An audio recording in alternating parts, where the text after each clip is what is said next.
What is it that makes Lincoln such a seminal figure in our story? Closely, 10 seconds. Oh, he's out. Could he finish him here? Conor! For it concerns his very right to be free. And I, of all men, must win it. Outstanding head movement by Anderson. Like we said, second to none. I want to know if there's an alternate universe out there. One that is unlocked by the key of imagination, where Abraham Lincoln wastes no time training in politics, but rather trains to abolish men. Would Honest Abe have what it takes to go toe-to-toe with Conor McGregor? You've just crossed into the Alt Zone.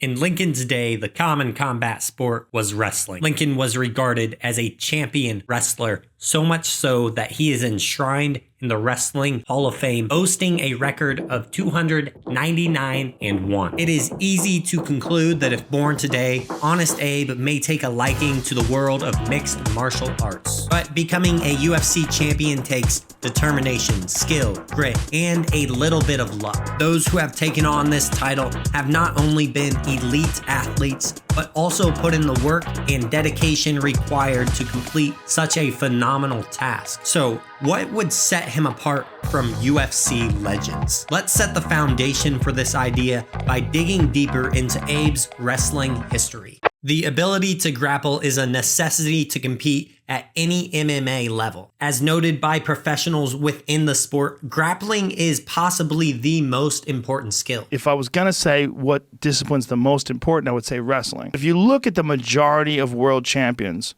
the majority, except maybe a couple weight classes, they're dominated by wrestlers. Like I had mentioned, Abraham Lincoln has found himself in 300 wrestling matches, according to some historians. His most famous match was against the leader of the Grove Boys gang, Jack Armstrong. They were known for giving newcomers a rough time and challenging men without much resistance. One day, the group stumbled upon the future president and a match began. After some dirty moves here and there from Armstrong and his group, Abe decided he had had enough and threw him aside like a ragdoll, winning the match and the respect of the Grove Boys gang. It's likely that the style of wrestling used around this time was a form by the name of collar and elbow. As the name suggests, the bout begins with a hold of one another at the collar and elbow. This style meant the wrestler would need to rely heavily on their legs while also using the opponent's weight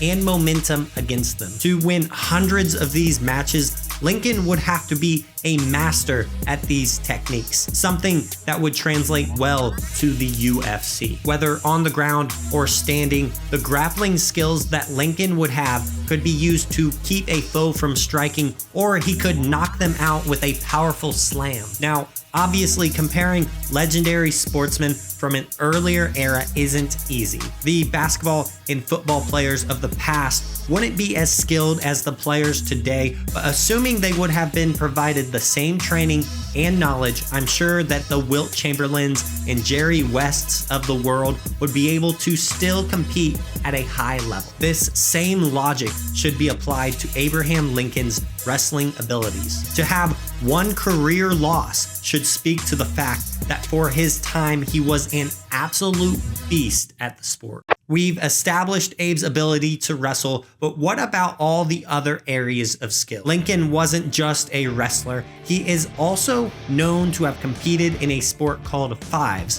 which is a sport similar to racquetball or tennis. It is also said of Lincoln that he lifted heavy objects with the best of them and served as the end man in tug of wars. From this information, we can gather that Abe was agile, mobile, and athletic. He has all of these capabilities while also being 6'4" with somewhere around an 80-inch reach. It is undeniable that Lincoln has the physical attributes to, at the bare minimum, develop the skill sets of a Brazilian jiu-jitsu or boxing ability that could be added onto his world-class level of grappling. We've now constructed a president that has the physical components of a UFC fighter, But there is more to any sport than just being strong and athletic. Is Abe going to be willing to put in the work to be great? Many athletes are gifted genetically, but the ones that perform at the highest level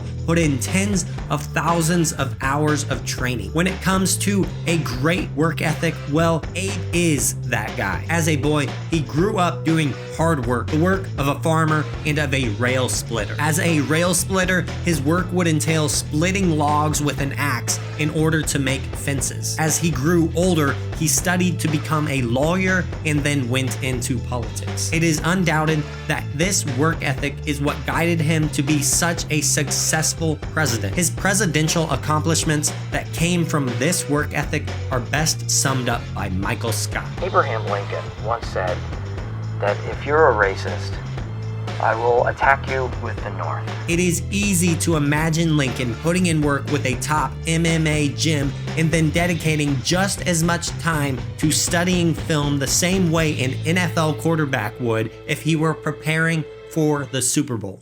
Our president turned UFC fighter is almost complete. We are just missing one key component that every champion has, a Mamba-like mentality. You got here already.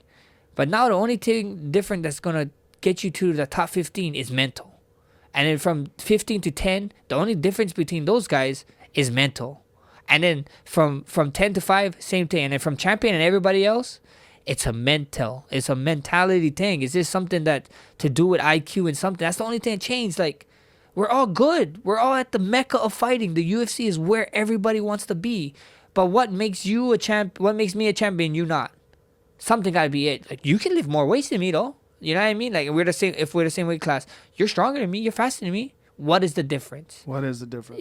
I believe it's that passport to crazy land. Does Abe Lincoln have a passport to crazy land like Max Holloway is saying? I think so. Take this story, for example. In 1842, a 33-year-old Abraham Lincoln criticized a man named James Shields. Shields was a politician and United States Army officer who didn't take a liking to being criticized and challenged Lincoln to a duel. I could end my point here. If you're alive during an era where dueling is legal, then you're probably a freaking nutcase. Anyway, Lincoln accepted the duel. The customary rules for duels at the time were whoever was challenged would be allowed to choose the weapon. Abe went with the obvious choice, cavalry broadswords of the largest size. The day of the duel arrived and the two men met at Bloody Island, smack dab in the middle of the Mississippi River. This was an ungoverned island that allowed for duels even after the state of Missouri had them outlawed. The spot would host things from boxing matches to cockfights, and on September 22nd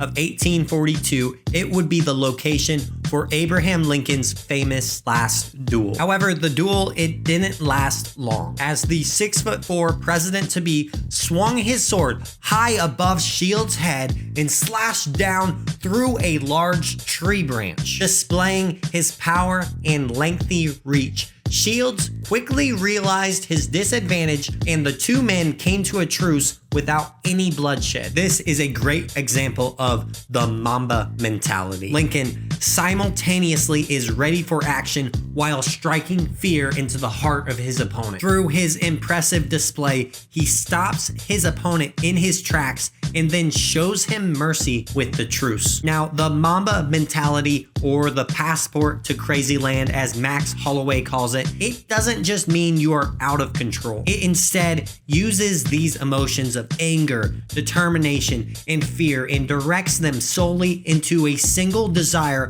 of winning at all costs. I think the best example of these opposing ideas can be found in two basketball players. The first, Draymond Green, an emotional guy to say the least. He is a 4-time NBA champion for the Golden State Warriors. At times, this guy is able to control his emotions and use them to impact a play in the most meaningful moments, or at other times, the emotions control him and he costs himself and the team a championship. The second player is Kobe Bryant. Bryant was the master of controlling his emotions. He wasn't emotionless. He was pissed off, angry, and stubborn. But all of these emotions were directed towards the goal of winning. One example of Bryant pulling off the art of emotional control comes in a heated moment with Matthew Barnes of the Orlando Magic. The two were in an intense battle that culminated in a baseline inbound where Matthew Barnes